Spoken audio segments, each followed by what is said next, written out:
Probably we're kind of like a gatekeeper in that we're trying to distill down a lot of information, a lot of different products, a lot of different ideas.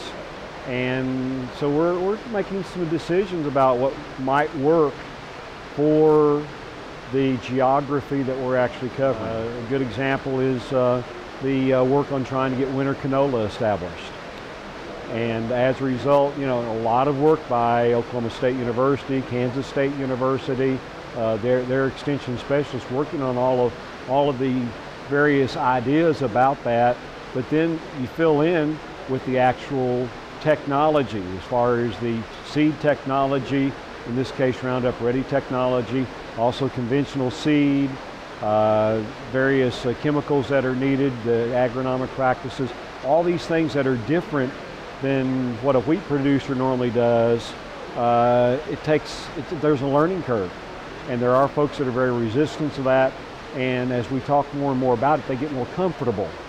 So that helps us convey that message. And a lot of times you have to kind of repeat it several times before they say, oh, maybe I'm willing to try 40 acres out of their 2,000 acres of wheat and try making that change. So we really see ourselves as kind of a helping the earlier adopters feel a little bit better about the whole situation they find themselves in, as well as those that are kind of on the mainstream, bring them along with other elements. Obviously the extension folks play a big role, the companies themselves play a big role, but then the other element are those farmers, and we kind of help bridge some of the gaps between all of them.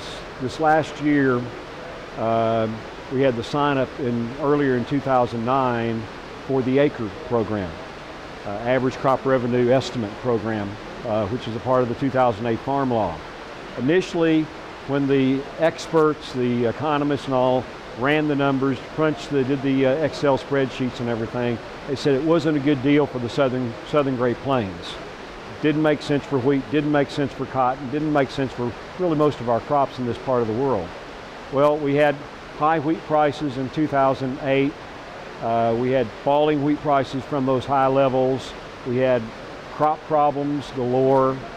And suddenly in May and June of this year, in 2009, we saw the ACRE program make tremendous sense to wheat producers, historic sense of where they could make $50 or $60 or $70 an acre payment from Uncle Sam if they signed up with the ACRE program. And so we started communicating that. We talked to some individual farmers who had figured that out. We talked to OSU ag economists that had figured this out and run a lot of numbers. There were other calculators from Texas A&M, from K-State had some calculators, and we really played it up a lot on radio. We played it up on our website, and bottom line is Dr. Michael Dix, who's an economist at Oklahoma State University, kind of gave the high compliment to a couple of media sources. We were one of them, was saying this was historic in that you never have as many acres signed up for a new program as we had with ACRE in Oklahoma in 2009. It was just unprecedented. That makes you feel pretty good. I think, you know, we obviously are helping producers make choices on a regular basis that impact their bottom line.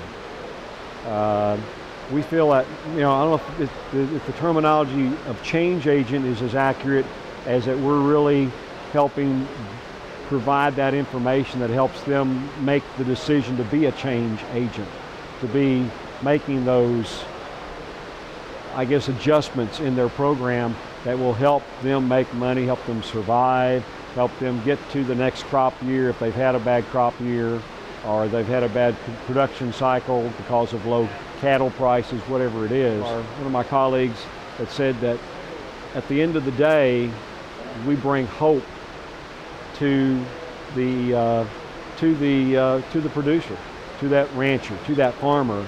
It gives them information, but we're able to convey it the way we're able to convey it, the fact that we're there on a regular basis, that they trust us, that when we're able to convey something to them positive, they see it as a hopeful sign. Radio's changing.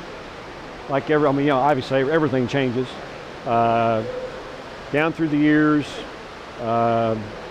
and I've been in Oklahoma since 1977. Probably over the course of that, since 77, I've been on probably at least 100 radio stations with our ag programs of one sort.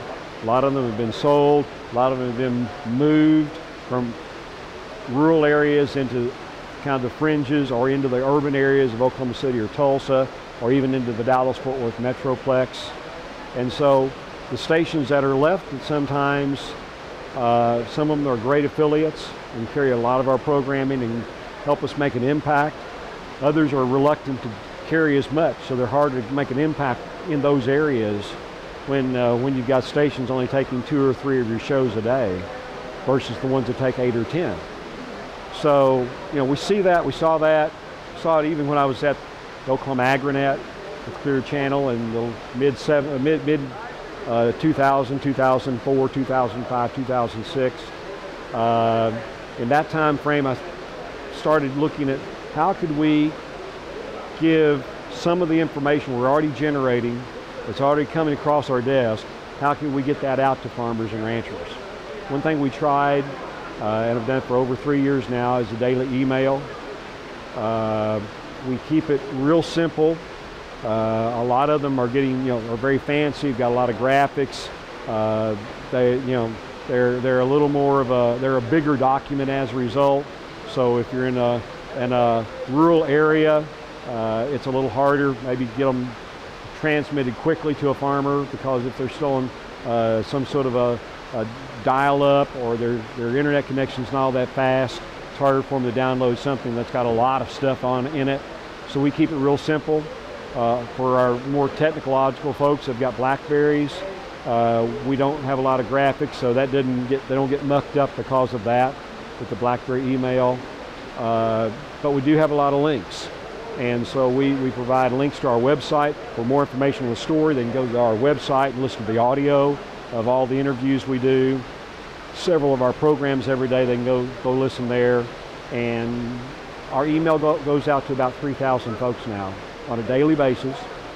I have never gotten as much buzz about anything else we've ever done in over 30 years as what I've gotten from the email. There's not a meeting I go to, and this is no exception, National Farm Broadcasters, I've heard at least 5 or 6 people say, I read your email every day. I read it this morning, or whatever it is. President of the National Wheat Growers Association from Texas says, read your email this morning. Knew you're going to be here. All that type of stuff. Farm Bureau, Farmers Union, wheat growers, cattle, OSU Extension people, congressional staff, lawmakers, you just name it, agribusiness folks. They really like that type of a format. It's not too far ahead of them technologically, like some of the newer social media. We do some of that too, but the email has been a home run for us. We've made money on it from our network perspective. We've got sponsors on it that have been with us consistently. We sell it for no less than 6 months. Usually it's a 12-month contract. Very consistent, very easy for us to service those. It's been a great tool for us. I do a little bit of Facebook. We do Twitter, and primarily the reason we do Twitter and tweet, or Tweeter and Twit. I don't know which, but we do. Primarily the reason I've done Twitter is that gives us a blog. I don't blog. The way we've got the people I've hired for our website, they don't really use the blog format or the WordPress type format. It's more of a conventional web, internet website. Does us a very good job for what we want. But through Twitter, I'm able to actually have a mini blog, and we've actually got that located on our website as well. So if I go to a congressional hearing or a state legislative hearing or a meeting, I can actually put 2 or 3 tweets up, and it shows up as 3 or 4 posts on our website. The people can follow that. If they don't want to follow us on Twitter, they can still see what's going on. They can see that we're somewhere, that we're doing something, and it gives that perception that we're everywhere and that we're covering the business of agriculture.